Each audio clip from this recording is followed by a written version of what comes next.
Yang di belakang dengar suara saya? Lambaikan tangan kalau dengar. Oke, siap. Kenalkan Bapak Ibu, saya Michael. Memang betul yang diceritakan sama MC luar biasa kita, bahwa memang latar belakang saya dulu sempat jadi marketing properti Bapak Ibu. Hanya saja memang kalau dibilang marketing properti itu ya gayanya saja yang matching kalau menurut saya. Sebenarnya karena zona nyaman itu saya di properti kurang lebih hampir 7 tahun. Dan saya tidak punya catatan jelek di properti. Tapi apa yang terjadi, karena zona nyaman saya, akhirnya saya di PHK sepihak Bapak Ibu, tanpa alasan yang jelas. Sampai ini saya flashback ke belakang lagi. Saya sampai bilang sama direktur utamanya waktu itu, Bapak betul nulis pernyataan untuk PHK saya, sampai tantang seperti itu. Bukan karena apa, karena saya nggak merasa melakukan kesalahan dari segi apapun. Iya betul saya bikin PHK itu. Bapak betul tanda tangan ini dalam keadaan sadar, saya bilang gitu. Bapak tidak mabuk Pak, saya bilang gitu. Enggak Pak, saya serius untuk PHK Bapak. Ya sudah, dengan berat hati saya terima Bapak Ibu. Saya sampai sekarang pun masih bertanya-tanya alasannya apa, saya juga nggak tahu. Ternyata singkat cerita saya dapat cerita bahwa memang biasa di dalam dunia kerja itu yang senior pasti akan digantikan yang junior. Dan percaya atau tidak, perusahaan itu juga tidak ada efeknya Bapak Ibu. Walaupun Bapak Ibu senior seperti apapun, kalau PHK, kalau perusahaan itu sudah nggak butuh, pasti Bapak Ibu akan digantikan oleh yang baru. Dan jangan berharap waktu Bapak tinggal terus perusahaannya bangkrut. Enggak Bapak Ibu, perusahaan akan tetap berjalan normal tanpa Bapak Ibu. Jadi yang Bapak Ibu bangun selama ini di perusahaan itu, kalau perusahaan nggak butuh, ya sudah. Mereka nggak memikirkan masa depan Bapak Ibu setelah PHK. Nah, saya sebagai orang laki paling stres kalau nggak bisa menghasilkan uang. Itu tingkat stres saya paling tinggi. Karena biasa saya bangun pagi, saya mengerjakan sesuatu, saya catat daftar pekerjaan saya. Karena PHK, besok itu bingung nganggur mau ngapain. Akhirnya kurang lebih hampir 1-2 minggu kerjaan saya nggak jelas. Saya hanya nongkrong di warung kopi, hanya ngobrolin orang. Kalau bahasa Jawanya itu merasani orang. Jadi ngomongin kejelekannya orang, padahal kita lebih jelek. Bahkan kita lebih jelek lagi dari yang kita omongkan. Singkat cerita begitu, saya akhirnya stres, terus saya akhirnya saya minggat ke Bali Bapak Ibu. Kenapa saya putuskan untuk keluar dari Surabaya? Karena properti yang saya ikuti dulu itu lumayan besar benderanya. Jadi kalau saya keliling Surabaya selalu ketemu bendera itu, dan saya masih sampai sekarang masih sakit hati kalau ketemu banner atau balihonya gitu, rasanya tuh kayak kudu gitu. Ya terus saya akhirnya kabur ke Bali Bapak Ibu. Bukan karena apa, karena memang saya nggak pengen ketemu bendera yang sama. Akhirnya saya ke Bali, tapi saya nggak mungkin di Bali saya langsung kerja enak, karena saya tidak punya koneksi di Bali. Tapi saya yakin dan percaya bahwa kalau setiap kita bergerak, kita pasti akan berhasil. Dan akhirnya saya lakukan di Bali apa? Saya ngojek Bapak Ibu. Bukan ojek online, bukan. Ojek adat atau ojek pengkolan. Saya kebetulan dulu operasinya di sekitar Pantai Kuta, di depannya McD itu saya dulu. Kalau dibilang enak, nggak ada yang enak Bapak Ibu merintis. Saya sebagai orang luar Bali, kalau saya sebagai turis di Bali, itu mereka welcome. Tapi kalau saya cari duit di Bali, itu mereka ngerasa kayak ada kompetitornya. Itu psikologinya seperti itu kalau saya baca. Jadi saya 1-2 bulan adaptasi, terutama dengan para penjaganya pariwisata, satgas dan macam-macam.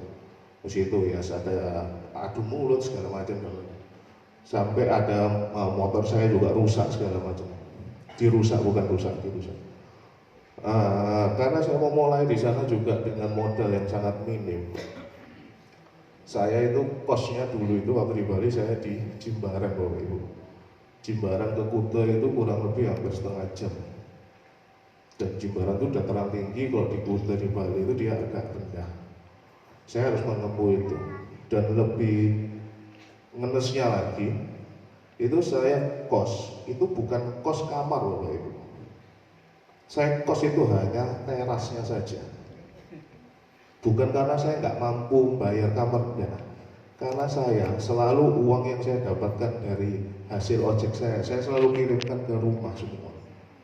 Saya bisa fight tanpa uang, tapi orang rumah saya belum tentu bisa fight tanpa uang. Saya hanya nyewa terasnya saja Bapak Ibu. Jadi kalau hujan panas, ada kalau di Bali itu kan banyak anjing ya Bapak Ibu, anjing liar. Ya sudah, saya berkumpul dengan mereka dengan hujan-hujan itu. Dan itu saya alami ya hampir berapa bulan saya lupa. Tapi itu saya alami sampai saya bisa mengumpulkan uang lebih, baru saya masuk ke kamar dan itu kos. Lalu setelah itu saya kebetulan waktu di Bali saya kenal bisnis ini, ada namanya Pak Frans. Jadi saya waktu di Bali itu saya sering ditelepon. Ini bahasa, karena kita kebiasaan ngomong Surabaya Bapak Ibu, poinnya seperti ini. Nanti kalau nggak ngerti artinya ada subtitlenya di bawah, ada artinya. Mek, lu di mana? Di Bali kok. Oh, pulang aku Surabaya. Ngapain? Aku stres di Surabaya. Hopeless aku, nggak ada kerjaan. Aku pasti kalau ke Surabaya, aku pasti ngelihat benderaku properti yang lama. Enggak wis, lu pulang kok. Pak kasih bisnis. Bisnis apa? Aku modal nggak punya. Terus gini, pulang kok cari aku.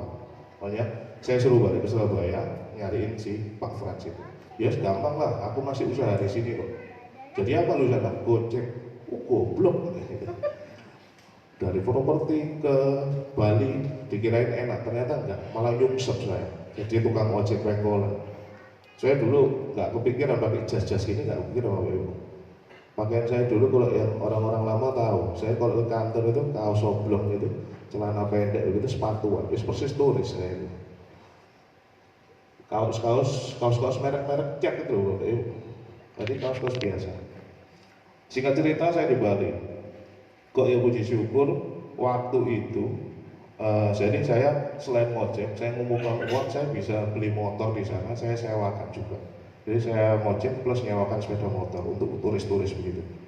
Kok puji syukurnya motor yang saya punya itu disewa sama turis itu lumayan lama-lama. Ada yang 14 hari, ada yang 21 hari, bahkan ada yang disewa sampai 60 hari. Karena saya sudah dapat uang di depan, saya memutuskan untuk pulang waktu itu. Saya pulang ke Surabaya. Nah, saya ingat sama si Pak Frank tadi. Saya datang. Apa kok? Dijelasin. Ini ada peluang bisnis ini. Ada berapa orang? Waktu itu saya tanya sama Pak Frank, ada berapa orang yang jalankan? Waktu itu cuma sekitar 80. Besok kita pegang, tak coba. Terus singkat cerita saya kenal dengan Pak Ahmad Haris. Saya dibimbing, dimentori oleh Pak Ahmad Haris. Mungkin bisa tepuk tangan buat Pak Ahmad Haris. Karena modalnya Pak Fran ini, karena teman baik sama saya, dia habis saya join itu dilempar ke Pak Haris.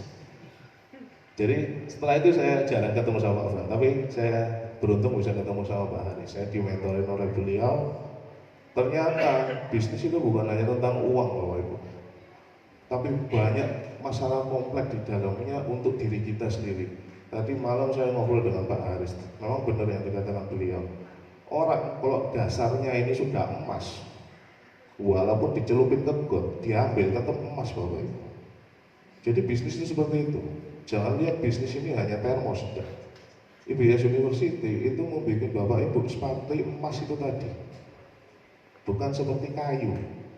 Kalau kayu mau ditaruh dimanapun, di tempat AC pun tetap kayu. Jadi bisnisnya itu nggak penting mau bisnisnya apa Bapak Ibu. Tapi IBS University ini kumpulan entrepreneur.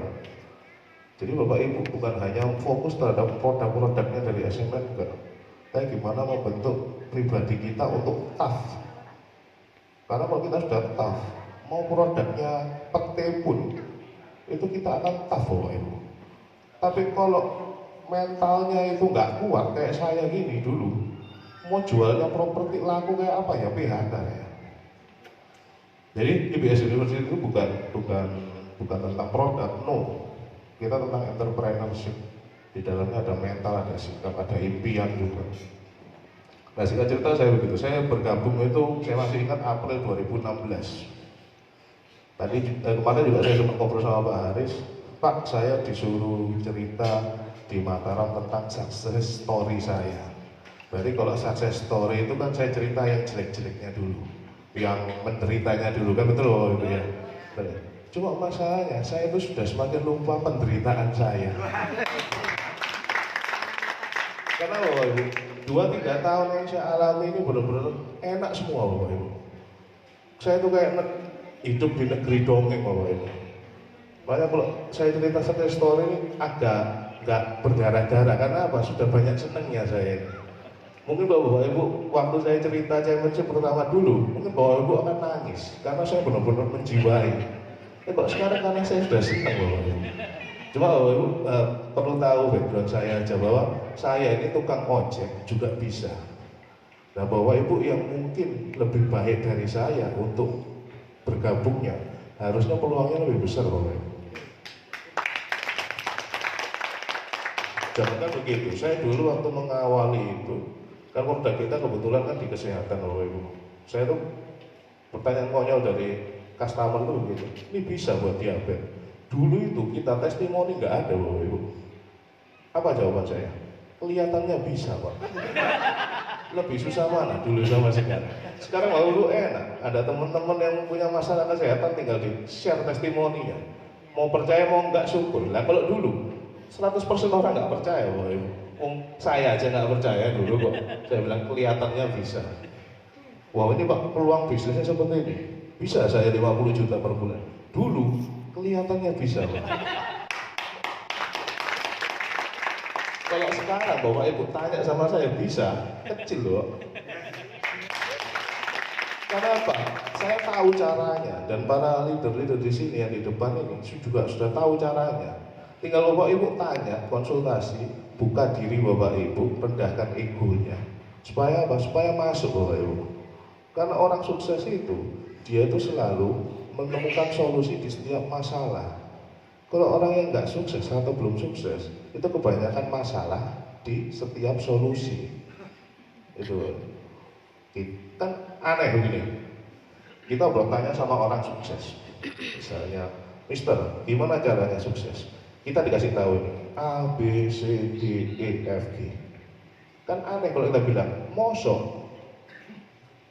Mengerti ya Bapak Ibu ya? Kita ini tanya caranya sukses, terus kita dikasih tahu, ini loh A, B, C, D.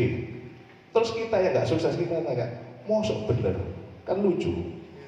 Kita bertanya, dikasih tahu, kita mempertanyakan hal itu. Ya sampai kapanpun kita jadi profesor pasti.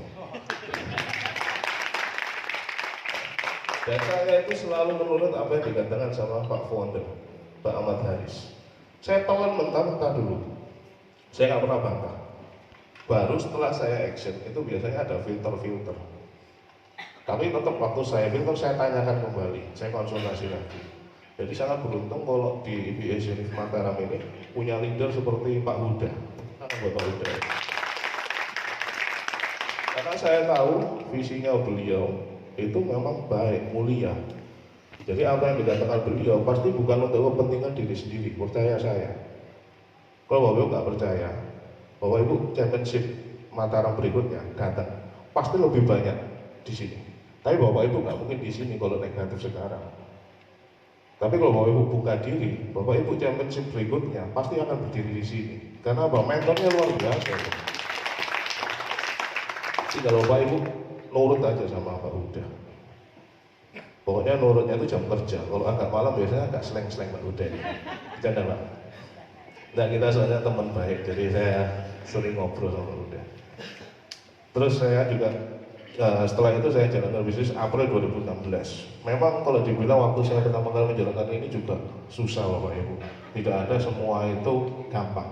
Cuma saya kasih resepnya. Kenapa saya bertahan? Saya itu selalu tidak pernah menilai diri saya gagal. Saya itu closing pertama dulu, itu orang ke 43, baru saya closing satu. Saya gitu. Nah kalau Bapak Ibu baru 2, 3 ditolak, ya Bapak Ibu paling mentok platinum. Karena apa? Saya triple aja 43 baru diterima. Sampai sekarang masih ditolak saya ini Bapak Ibu. Jadi kita itu peringkat sama terhadap penolakan. Cuma saya kasih tahu resepnya. Saya itu nganggap penolakan itu seperti kalau ibu-ibu ini di mall itu kan sering kalau belanja dapat voucher ya Bapak Ibu ya. Voucher misalnya kumpulkan 500 voucher dapat TV LED misalnya. Saya itu menganggap kegagalan itu seperti mengumpulkan voucher.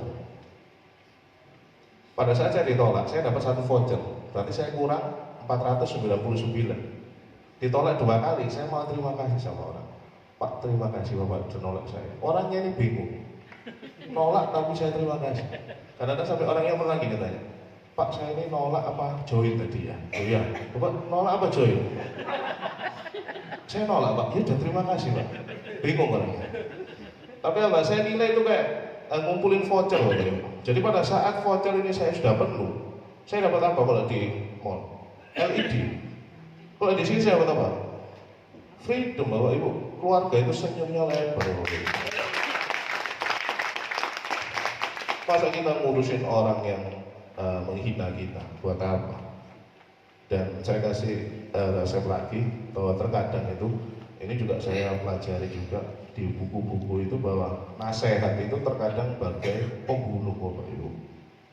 Saya pernah baca bukunya. Kok bisa begitu? Bukan karena mereka jahat Bapak Ibu, terus terang. Dan biasanya nasihat orang terdekat itu jadi pembunuh kita.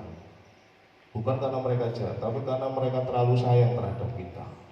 Saya ingat waktu itu, saya waktu PHK properti, ibu saya bilang apa? Ya sudahlah, nggak usah ke Bali. Cari duit di sini aja, di sini banyak kerjaan. Itu nasihat, tapi kayak pembunuh. Enggak, saya harus ke Bali. Kenapa? Kalau saya ke Bali, saya gagal. Ibu saya takut saya stres, betul kan? Bukan karena mereka jahat, karena mereka saking sayang. Tapi saya tetap ke Bali. Saya tetap ke Bali, saya buktikan saya bisa mengirim uang ke rumah. Apa kata ibu saya? Iya ya, untung kamu ke Bali. Coba kamu di Surabaya, pasti nggak dapat duit. Saya balik ke Surabaya, saya mau join bisnis ini. Ibu saya bilang apa? Wis tak, nggak usah. Kamu kan di Bali sudah ada kerjaan, toh ya lumayan hasilnya. Ngapain bisnis gini? Itu nasihat lagi loh. Bagai pembunuh itu. Tapi karena saya tahu ibu saya saking sayangnya sama saya hiraukan itu. Saya tetap jalankan bisnis ini. Sekarang bilang apa dia? Untung ya dulu ya kita bisnis ini. Itu ya. Coba kamu dulu nggak bisnis ini, kamu selamanya jadi tukang ojek. Begitu. Jadi jangan senang kalau dikasih nasihat, bahwa ibu filter dulu. Dan itu kadang-kadang orang terdekat, orang serumah, orang seranjang. Sambil elus-elus malam itu, Esta, kamu itu nggak bakal kaya, ngapain bisnis gini? Pembunuh itu Bapak Ibu. Tapi bukan karena mereka jahat, karena mereka takut kalau Bapak Ibu nggak berhasil, Bapak Ibu stres, mereka juga ikut sedih. Nah kalau sudah tahu alasannya ini baik, ngapain Bapak Ibu berhenti? Ngapain Bapak Ibu takut? Gas aja sudah. Toh nanti yang senyum juga keluarga kita loh. Masa keluarganya saya? Gitu ya Bapak Ibu ya. Jadi ingat-ingat, nasihat itu bagai pembunuh. Bukan karena mereka jahat, enggak. Mereka saking sayangnya sama Bapak Ibu. Keluarga-keluarga terdekat, mungkin istri, pasangan, orang tua, mungkin anak. Kita mau keluar, anak bilang, Ustaz, enggak usah main sama aku aja. Ya oke, kalau sekali, 2 kali oke ya. Nah kalau setiap hari, itu kan bagai pembunuh juga. Karena apa? Mereka nggak tambah kecil, terus tiba-tiba masuk ke kandungan lagi, enggak. Mereka tambah besar, tambah mahal. Dan saya juga sering ngobrol sama Pak Aris bahwa memang benar. Kemarin tuh ada yang langsung kayak nyayat saya juga pernyataannya Pak Aris. Berapapun uang di rekeningmu untuk anakmu kuliah pasti nggak cukup. Saya masuk akal, padahal saya belum punya anak, tapi masuk akal buat saya gitu. Karena apa? Ponakan saya SD itu 30 juta loh zaman sekarang. Ya kecuali kalau Bapak Ibu mau masukkan SD yang terbuka ya, saya tidak tahu ya. terbuka oleh pintu tidak ada, jendela tidak ada, mungkin murah. Tapi kalau SD favorit itu sudah segitu harganya. Kalau bapak ibu masih di zona nyaman, masih enak-enakan pulang kerja tidur nonton sinetron, tahu-tahu pensiun tua. Emang bapak ibu, karena apa? Kadang-kadang itu kita bilang cukup karena kita terlalu ego sama diri kita. Ah cukuplah, sebulan 10 juta cukup. Buat siapa? Buat saya cukup. Buat anak saya nanti cukup 10 juta. Tidak cukup bapak ibu. Makanya saya nggak pernah ego. Kalau bisa sekarang saya dapat banyak, ngapain nunggu pensiun misalnya saya usia 50, nggak perlu. Selama saya sehat, saya bisa keluar rumah, saya bisa bergerak, saya pasti akan lakukan. Dan kadang-kadang itu zona nyaman itu bahaya Bapak Ibu. Saya kemarin di leadership seminar itu, saya ambil contoh, Bapak Ibu pernah tahu beruang ya Bapak Ibu? Beruang hutan begitu tahu? Saya baca di Google itu faktanya itu beruang itu 3 Bapak Ibu. Dia adalah binatang yang paling kuat satu, tenaganya itu luar biasa. Yang kedua, dia itu punya cakar. Kalau ini bas gini, pohon itu terbelah 2. Faktanya, fakta yang ketiga, dia bisa lari itu 60 km per jam walaupun jalanan aja. Itu fakta beruang walaupun dia besar. Tapi kalau Bapak Ibu lihat banyak sirkus pakai beruang, betul kan? Nah, sekarang pertanyaan saya, kalau beruang itu dia mau kabur bisa apa enggak Bapak Ibu? Bapak Ibu yakin enggak mereka beruangnya bisa kabur? Karena faktanya itu kalau beruangnya mau diobrak-abrik itu buyar sirkusnya itu. Tapi apa yang terjadi Bapak Ibu? Beruangnya juga tetap nurut gitu sama pelatihnya.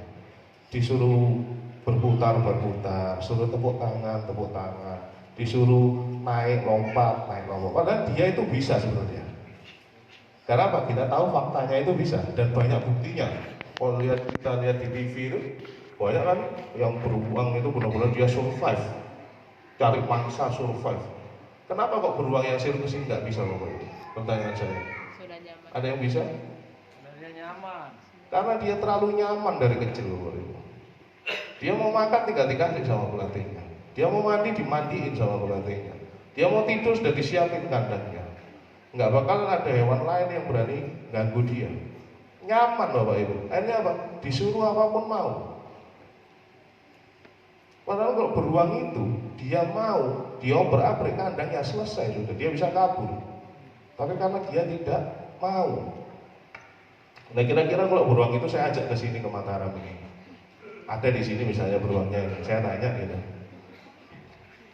Beruang kamu kan seharusnya bisa keluar. Tidak bisa. Saya itu lebih tahu diri saya. Kamu itu gak bakalan tahu karena saya yang dari kecil ngalami. Kamu tahu apa? Loh, bisa loh. Faktanya itu seperti itu. Bahwa di internet itu faktanya kamu bisa kabur dari sirkus itu. Ngapain kamu terkekang di situ? Beruangnya ya, sudahlah, saya lebih nyaman kayak gini kok. Toh saya juga nggak mati kok. Betul ya Bapak Ibu ya? Bapak Ibu senyum-senyum ini kok kelihatannya kenal sama beruangnya ya? Kenal ya Bapak Ibu sama beruang itu ya? Kalau saya ajak ke sini, Pak Bapak itu bisa? Enggak, saya itu enggak bisa. Saya itu tahu diri saya. Saya itu nggak malu begini. Loh bisa Pak, kita sama manusianya. Faktanya banyak yang bisa, nggak bisa. Jadi gitu Bapak Ibu, itu zona nyaman seperti itu. Dan kalau saya itu paling nggak senang di zona nyaman. Setelah saya keluar dari properti, saya ikut IPS Univ ini, saya tahu bahwa memang bisnis itu bukan tentang zona nyaman. Jadi kalau Bapak Ibu sekarang di zona nyaman, hati-hati. Bukannya harus senang enggak, tapi hati-hati. Karena itu bahaya. Zona nyaman Bapak Ibu akan terlena. Setelah Bapak Ibu terlena, Bapak Ibu akan hancur. Kok bisa? Saya pernah ngalamin di properti dulu. Saking nyamannya saya di properti, saya nggak pernah mikirin untuk bisnis lain. Saya percaya aja pokoknya. Ternyata apa? Ya sudah, PHK. Saya di sini nggak pernah nyaman Bapak Ibu di IPS ini. Bukan karena saya nggak senang sama IPS ini, tidak. Saya nggak nyaman dengan santai saya. Saya itu paling benci lihat uang di rekening. Kalau naiknya sedikit itu paling benci. Naiknya sedikit ataupun nggak pernah keluar itu paling benci saya. Saya tuh tiap malam tuh lihat OLX kan Bapak Ibu. OLX jual beli tuh Bapak Ibu. Saya selalu lihat properti. Saya tuh paling seneng tanah sama rumah. Jadi kalau ada duit, saya pasti belikan itu. Saya nggak seneng nyimpen duit. Saya lebih seneng nyimpen aset. Mau itu OLX, mau itu Tokopedia, apapun saya seneng saya beli. Karena apa? Pada saat saya lihat uang di rekening ini berkurang, saya nggak nyaman akhirnya. Saya bergerak lagi. Saya cari duit lagi. Nah, aneh kalau zaman sekarang orang nyimpen duit itu seneng. Aneh. Karena apa? Kalau bisa diputar, diinvestkan kan. Ngapain disimpan? Kayak misalnya kalau Bapak Ibu pernah di presentasi Platinum, ya itu benar. Bapak Ibu taruh di deposito cuma 7%, di IBS ini bisa 41%. Menarik. Dan satu lagi juga tentang impian Bapak Ibu. Jadi resep sukses saya menjalankan bisnis ini, saya punya impian Bapak Ibu. Dan impian itu harus Bapak Ibu tulis. Jangan dipikirkan di kepala saja. Karena kalau pikirkan di kepala saja, tidak Bapak Ibu visualisasikan, itu begitu Bapak Ibu ada masalah lain, itu impiannya pasti lupa. Karena apa? Manusia ini memang pikirannya banyak Bapak Ibu. Saya pun sampai sekarang juga pikiran saya banyak. Makanya saya selalu tulis di buku Dream Book atau buku impian. Atau kalau Bapak Ibu sekarang sudah canggih, Bapak Ibu bisa pakai handphone. Banyak aplikasi itu untuk menulis impian itu. Saya juga sudah download salah satunya. Baru bisa tulis itu. Kenapa? Karena memang benar. Ada juga di buku saya baca. Dari 100 impian yang kita tulis, kita nggak mungkin dapatkan semuanya, percaya saya. Anggap aja dapat sekitar 10 atau 20 dari 100 yang kita tulis. Tapi di buku itu ada komanya. Orang yang tidak menulis impiannya, dia tidak akan dapatkan apapun. Jadi kalau Bapak Ibu impiannya cuma satu, membahagiakan keluarga, tapi Bapak Ibu nggak tulis, bakalan nggak dapat, percaya saya. Lebih baik Bapak Ibu tulis 100, termasuk membahagiakan keluarga itu, pasti sekitar 10-20%-nya kena pasti. Harus ditulis Bapak Ibu. Setelah ditulis apa? Bapak Ibu harus jaga impian itu. Karena impian itu Bapak Ibu harus konsultasikan sama orang yang mengerti tentang kekuatan impian. Jangan Bapak Ibu pulang dari sini nulis impian terus dikonsultasikan di mana? Di pos kamling atau di warung kopi. Nggak nyambung Bapak Ibu. Bapak Ibu harus nulis impian terus konsultasi sama teman. Teman itu nggak ngerti apa-apa. Bro, aku punya impian. Impianku mau beli rumah sekian, mau punya mobil sekian. Orangnya ini hopeless. Ya Bapak Ibu pasti bilang, wah ngimpi. Tapi apa? Ceritakan di pertemuan seperti ini Bapak Ibu. Karena apa? Tadi yang dibilang sama MC-nya memang benar. Kita IBS Univ ini juga membuka impian banyak orang dan juga menjaga impian banyak orang. Melalui siapa ya? Melalui leader-leader masing-masing. Karena saya yakin dan percaya memang leader-leader IBS Univ ini memang mulia-mulia semua Bapak Ibu. Saya mungkin hampir kenal satu persatunya. Saya jarang dengar IBS Univ ini punya oknum-oknum yang kurang bagus, enggak. Semuanya mulia leadernya. Jadi percaya saja sama mereka. Toh kita juga semuanya sentral diawasi oleh Bapak Ahmad Haris. Jadi andai kata ada yang nggak benar pun ya kita pasti akan tahu. Tapi selama ini saya yakin dan percaya Mataram ini oke kok. Apalagi mentor Pak Huda ini sangat luar biasa. Mungkin Pak Huda, nanti ada Pak Suwarso, ada Ustadz Mujahidin, dan banyak mungkin kawan-kawan saudara yang lainnya. Ya tinggal ngikutin aja apa yang dikatakan beliau. Tapi itu tadi, sukses itu pilihan Bapak Ibu. Saya nggak maksa. Kalau Bapak Ibu senang tidak sukses ya sudah silakan. Tapi BSU ini bukan bergerak di bidang itu, enggak. Kita bergerak, kita membantu orang-orang yang percaya bahwa impian mereka akan terjadi. Itu. Kalau Bapak Ibu sendiri nggak yakin impiannya bakal terwujud, ya nggak usah join, sudah tidak apa-apa. Karena kita nggak perlu orang-orang seperti itu. Tapi kita bergerak untuk membuka orang yang punya impian dan dia mau memperjuangkan. Untuk siapa? Ya untuk keluarga masing-masing. Bukan untuk kami, enggak. Kami ini hanya fasilitator saja. Kami hanya sekolah bisnisnya saja. Dan saya sekarang berarti kurang lebih hampir 3,5 tahun Bapak Ibu saya menjalankan bisnis ini, dan saya belum menemukan titik lemahnya bisnis ini. Kalau Bapak Ibu mau, Bapak Ibu belajar terus, Bapak Ibu coba lihat apa titik lemahnya bisnis ini, saya rasa nggak ada. Sekarang kalau dibilang untuk awal kita nggak perlu modal sebenarnya. Modal kita apa nggak ada. Modal kita cuma impian itu tadi. Modal kita kecil Bapak Ibu. Beli satu paket itu bukan modal. Ya anggap aja kita beli handphone, beli sepatu gitu. Bukan modal sebenarnya. Modal kita impian tadi.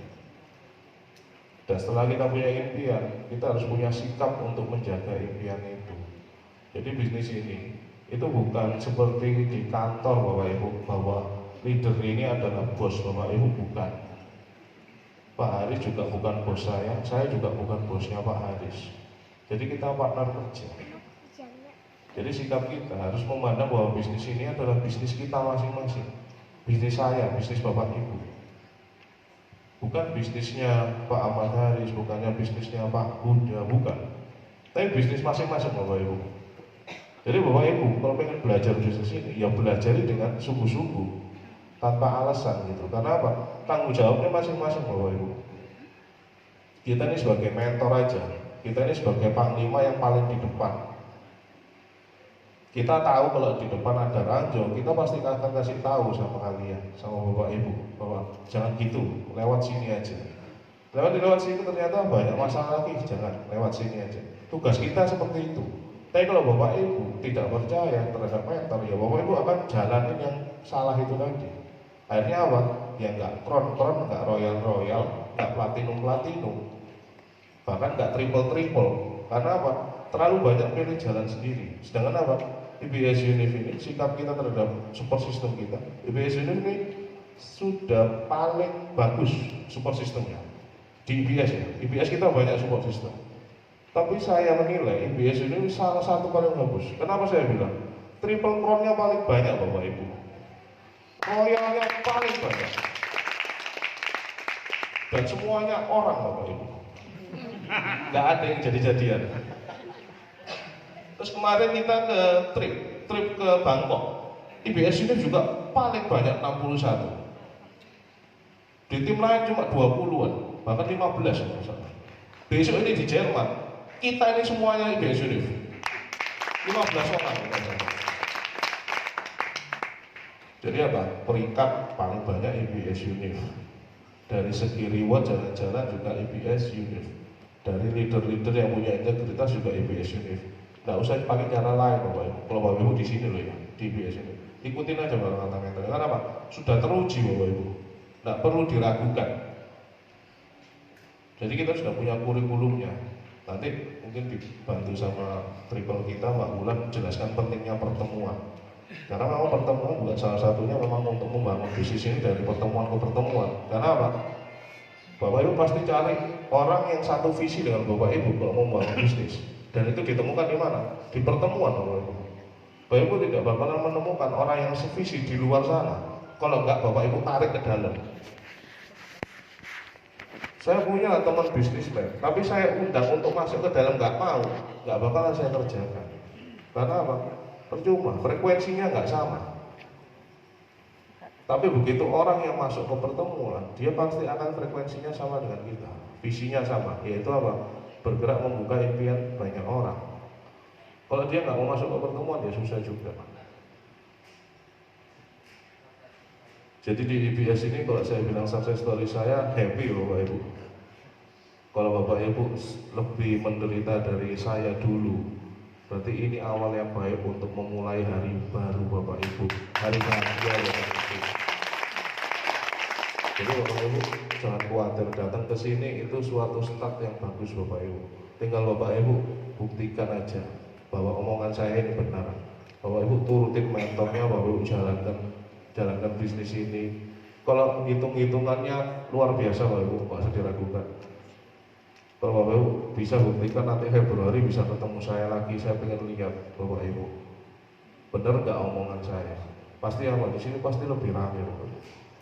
Nggak ada celahnya Bapak Ibu di sini, Bapak Ibu pelajari. Dan kita sudah berada di kapal yang benar Bapak Ibu. Kapal kita ini nakodanya benar sudah. Nakodanya Pak Ahmad Haris sudah paling benar sudah. Saya kenal beliau hampir kurang lebih 3 tahun dan tidak pernah ada cacat sedikit pun. dalam hal segala macam, terutama dalam hal uang. Saya nggak pernah punya penilaian jelek tentang Pak Aris. Kita semuanya fair, dan itu saya menilai yang membuat saya bertahan di bisnis ini, Bapak Ibu. Salah satunya alasan itu, Pak Aris. Saya menilai kalau nakoda kita nggak benar, mau bisnisnya bagus seperti apapun, mau produknya bagus apapun, tenggelam pasti ke lapangan. Tapi kalau nakodanya benar, walaupun kapalnya kayu, nanti suatu saat jadi kapal Titanic kita ini, besar kita ini. Dan kita baru 3 tahun, Bapak Ibu, kita ini masih bayi. Tapi jangan lupa, Bapak Ibu, bayi kita ini bayi raksasa, Bapak Ibu. Suatu saat kalau dia dewasa, remaja, raksasa, Bapak Ibu, Bapak Ibu percaya atau enggak, nanti tsunami-nya IBS Univ itu akan terjadi, Bapak Ibu. Bapak Ibu tinggal pertanyakan aja, Bapak Ibu ada di dalamnya atau di luarnya.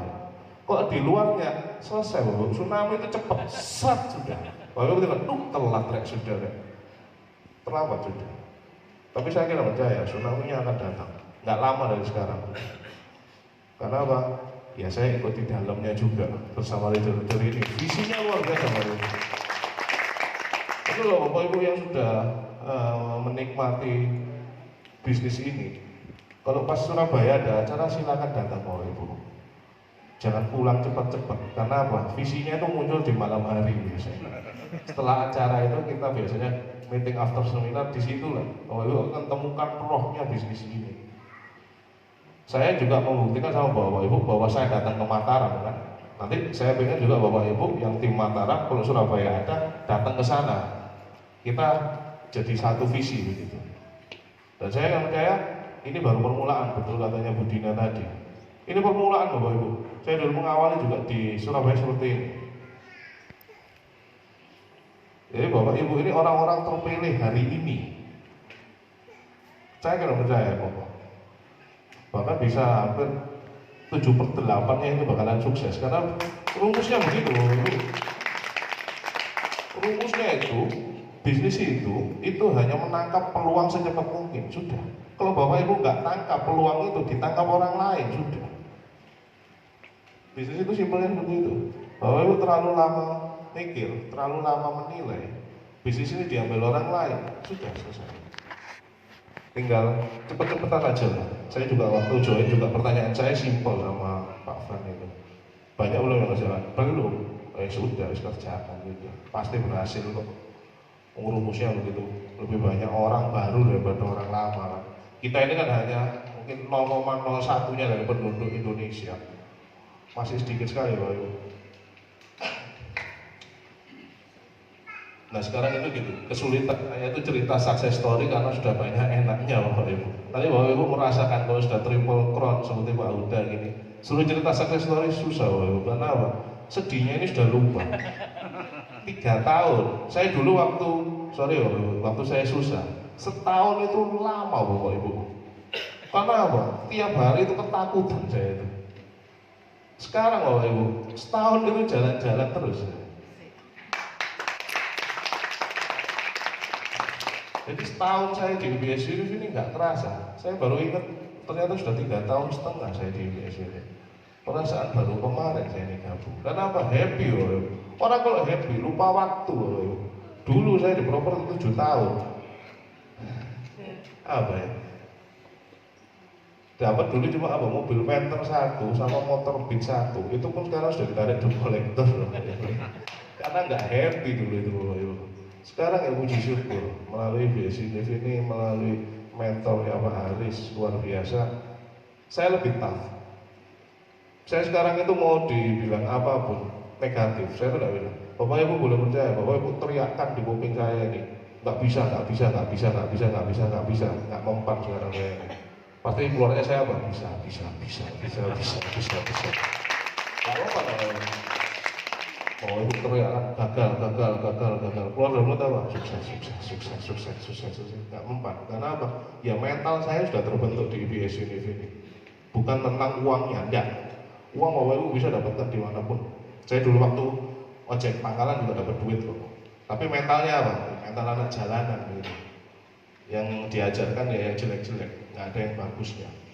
Kalau di sini apa?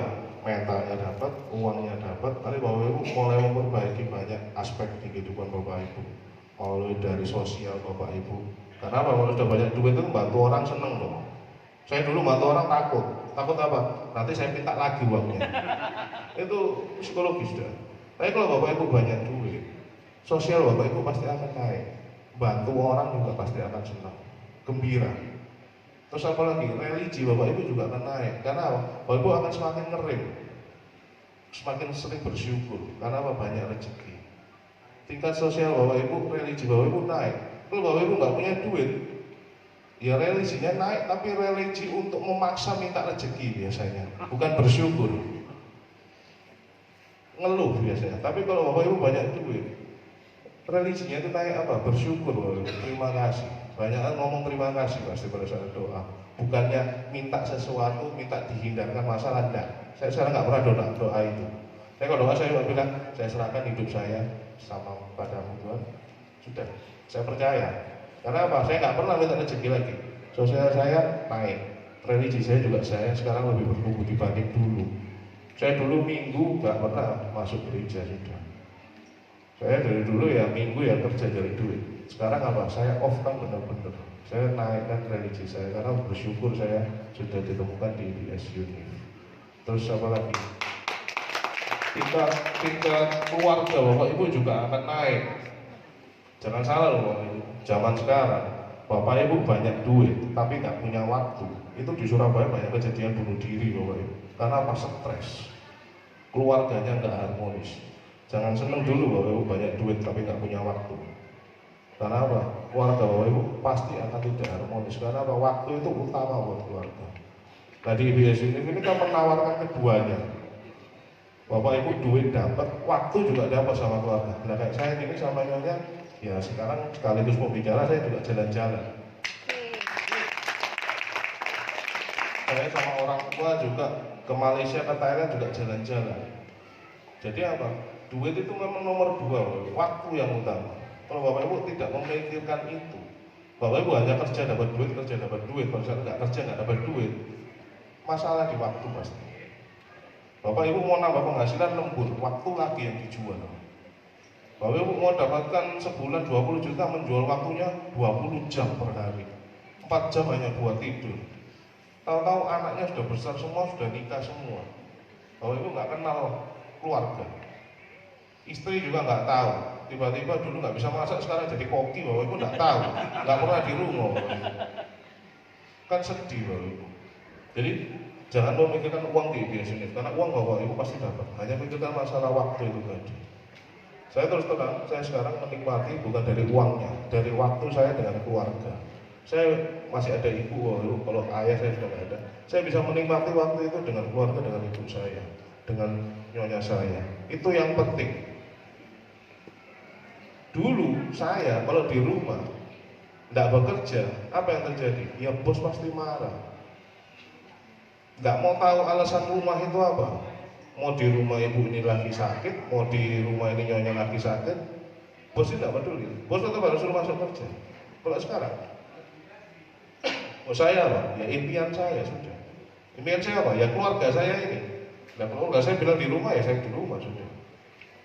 Saya pengen bahagiakan orang tua, orang sama nyonya saya. Itu yang paling penting Bapak Ibu dari saya Bapak Ibu. Jadi Bapak Ibu nanti bisa, jadi saya juga belajar banyak nanti Bapak Ibu dengan pembicara lainnya, dengan Bu Surati, dengan Bu Bulan. Saya juga senang belajar. Jadi kita di sini belajar sama-sama Bapak Ibu. Saya bukan menggurui Bapak Ibu, enggak. Saya hanya sharing pengalaman pribadi saya. Yang semoga ini nanti jadi manfaat buat Bapak Ibu untuk menjalankan bisnis ini. Saya tidak menggurui karena saya yakin Bapak Ibu lebih hebat dari saya, dari segi staffnya mungkin. Saya dulu memulai dari mungkin minus. Kurang lebih begitu Bapak Ibu. Sekian dari saya. Salam sukses Gubernur.